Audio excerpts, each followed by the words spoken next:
Guys এইটা কিন্তু আমি মাত্র 2200 টাকা দিয়ে কিনেছি।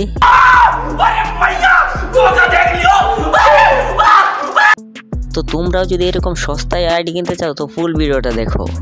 আর এসব বাস কোথা থেকে না মানে আইডি কোথা থেকে নিবে সবকিছু আমি তোমাদেরকে ক্লিয়ার করে দিতেছি। अच्छा তার আগে তোমরা একবার দেখো যে আমি 2200 টাকা দিয়ে কি একটা আইডি কিনেছি। ভাই রে ভাই, এই আইডি কেনার জন্য তোমাকে প্রথমত যেতে হবে ফেসবুকে, এরপরেই দেখতে পারবো অনেক বাট্টার না মানে সেলারদের। তো যে কোনো এক সেলারের সাথে তোমরা কন্ট্যাক্ট করে ডিলটা ডান করে ফেলবে। আর আমি কিন্তু এখানে পুরো পেমেন্টটাই করে দিই সেলারকে, যেটা তোমরা এখন স্ক্রিনের উপরেই দেখতে পারতেছো। তো ফুল পেমেন্ট করে দেওয়ার পরও কি সেলার আমাদেরকে আইডিটা দেয়? কথা হলো না।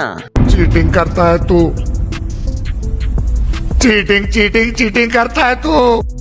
হ্যাঁ গাইস, খারাপে কিন্তু আমাকে আইডিটা দেয় নাই, অর্থাৎ আমি 2200 টাকা বাস খেয়ে গেছি। गजब बेइज्जती है। কিভাবে বাবা আমি 2200 টাকা বাস খেলাম শুনো। তো ঘটনার সূত্রপাত হয় 2 দিন আগেই। আমার কাছে কিন্তু একটা আইডি সেলের ভিডিও আছে, আর আইডি সেলের ভিডিওটা দেখে কিন্তু আমার মাথা নষ্ট হয়ে গেছিল। আইডিটার দাম মাত্র ছিল 2200 টাকা, কিন্তু আইডিটার কালেকশন অনেক ছিল।